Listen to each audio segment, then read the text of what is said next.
பாம்பே பஜார் ஆதரவாளர்களுக்கு விக்கி ப்ரோஸின் இனிய சுதந்திர தின நல்வாழ்த்துக்கள்.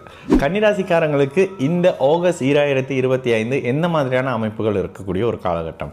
ராசியில் செவ்வாய் இருந்து ராசியை சனி பார்க்கக்கூடிய உண்மையிலேயே பிடிவாதம் சற்று அதிகமாக இருக்கக்கூடிய ஒரு காலகட்டம் கன்னிராசிக்காரங்களுக்கு.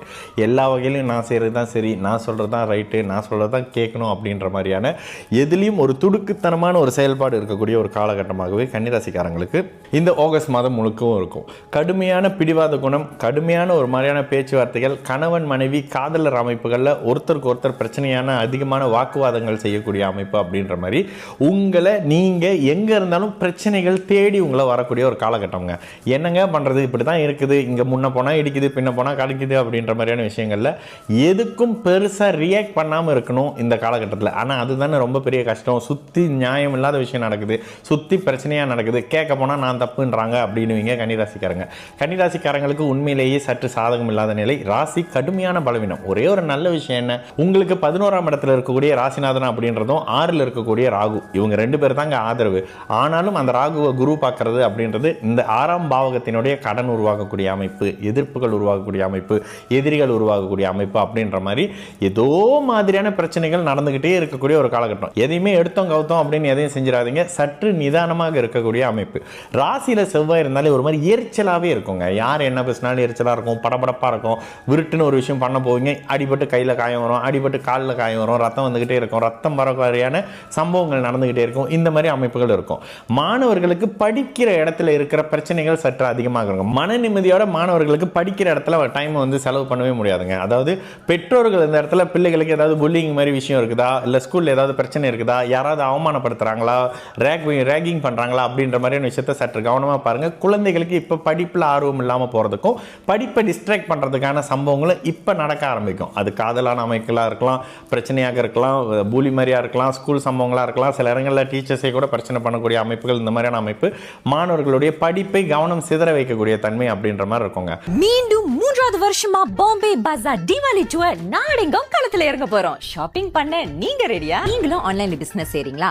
பாம்பே பஜார்ல எங்க கூட சேர்ந்து பயணம் பண்ண போறீங்களா?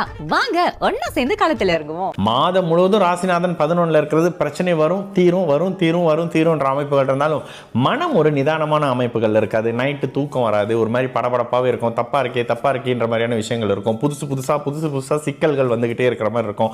தேவையில்லாத இடத்துல நோய் வர்றது, சம்மந்தம் இல்லாத பிரச்சனைகளில் மாட்டிக்கிறதுன்ற மாதிரி இருக்கும். வேலை இடத்துல ஒருத்தர் பிரச்சனை பண்ணுறாரு, வேலை இடத்துல ஒருத்தர் இது பண்ணுறாரு அது பண்ணுறாருன்னா தயவு செய்து கொஞ்சம் நிதானமாக பொறுமையாக இருங்க. பெருசாக இந்த மாதிரி ரியாக்ட் பண்ணுறேன், நியாயத்துக்காக போய் பேசுகிறேன், மற்றவங்களுக்காக திரட்டிக்கிட்டு போய் 10 பேருக்காக நான் ஒரு தலைமைத்துவமாக பேசுகிறேன்னா உங்களோட வேலைக்கு தான் பிரச்சனை வரும். அந்த 10 பேர் பேக்ரவுண்டில் இருக்கிறவங்க திரும்பி பார்க்கும்போது அப்படியே காணாமல் போயிடுவாங்க. இந்த இடத்துல பணத்தை சேமிக்க வேண்டிய ஒரு காலகட்டமாகவும், எதிலும் அவசரப்பட தேவையில்லாத ஒரு காலகட்டமாகவும், எல்லா விதத்திலையும் யாரையும் நம்ப தேவையில்லாத ஒரு காலகட்டமாகவும் இருக்கும். பெரிய பிரச்சனை வர்ற மாதிரி இருக்குது, கணவன் மனைவிக்குள்ள ஒரு மாதிரி பிணக்கு வருதுன்னா தயவுசெய்து யாராவது ஒருத்தர் சைலண்டாக இருந்துறது இந்த உறவுகளை அடுத்த நிலைமைக்கு கொண்டுட்டு போவோங்க. நான் பேச நீ பேசன்னு சொல்லி 2 பேரும் வாக்குவாதத்தில் இருந்தால் இந்த 7ஆம் பாவகத்தின் பாபத்துவ அமைப்பு ஒரு மாதிரியான உறவுகளை முடிச்சுக்கிற மாதிரி தன்மையாக இருக்கும். இப்போ நான் பேசும்போதே ஆமாங்க இது இப்போ நடந்துகிட்டு இருக்குங்க அப்படின்ற மாதிரியான கமெண்ட் தான் கொடுப்பீங்க. இதில் ஏங்க ஜாக்பாட் அடிக்குதுன்னு மற்றவங்க மாதிரி சொல்ல மாட்டீங்க அப்படின்னு கேட்டிங்கன்னா இருக்கிறத தான் சொல்ல முடியும். இந்த இடத்துல கன்னிராசிக்காரங்களுக்கு ராசி பாபத்துவம், 7ஆம் இடம் பாபத்துவம், ராசிநாதன் மட்டும் ஒரு மாதிரி லாபஸ்தானத்தில் இருக்கிறாரு. சமாளிக்கக்கூடிய ஒரு அமைப்பாக இருக்கும். தேவையில்லாத நோய் எட்டி பார்க்கும், தேவையில்லாத பிரச்சனை எட்டி பார்க்கும், தேவையில்லாத கடன் வரும், தேவையில்லாத விரயம் வரும், இதை காணாமக்கிறேன் இதை அங்கே வைக்கிறேன் அப்படின்ற மாதிரி ஏதோ ஒரு மனசங்கடம் சிக்கல்கள் இருந்துகிட்டே இருக்கும். அதனால எந்த இடத்துலையும் ஒருத்தருக்கு ஜாமீன் பண்ணுறேன், இப்போ இதை பண்ணுறேன் அதை பண்ணுறேன்ற மாதிரி விஷயம் இல்லாமல் உங்களோட வேலையை மட்டும் நீங்கள் பார்த்துக்கிட்டே இருந்தீங்கன்னா பெரிய அளவிலான அழுத்தங்கள் இருக்காது. ஆனாலும் பிரச்சனைகள் வந்து போக செய்யும். இருந்தாலும் என்ன பண்ணுறது, இந்த காலகட்டத்தை கடந்து வரும்போது அடி வாங்கக்கூடிய தங்கம் தான் அப்படியே நகையாக ஜொலிக்கும்ன்ற மாதிரி இப்போ வாழ்க்கை பாடத்தை கற்றுக்கிட்டு அப்படியே வெளியில் வரும்போது நல்ல தன்மையில் வருவீங்க. இன்வெஸ்ட்மெண்ட்லாம் போயிடாதீங்க, கொஞ்சம் சரியாக இருக்காது. வேலையோட பிரச்சனையில் யாரையும் நம்ப வேணாம், பெருசாக ரியாக்ட்லாம் பண்ண வேணாம். இருக்கிற வேலையை விட்டுட்டு இன்னொரு வேலையை பார்க்குறேன் அதை பார்க்குறேன்லாம் போயிடாதீங்க.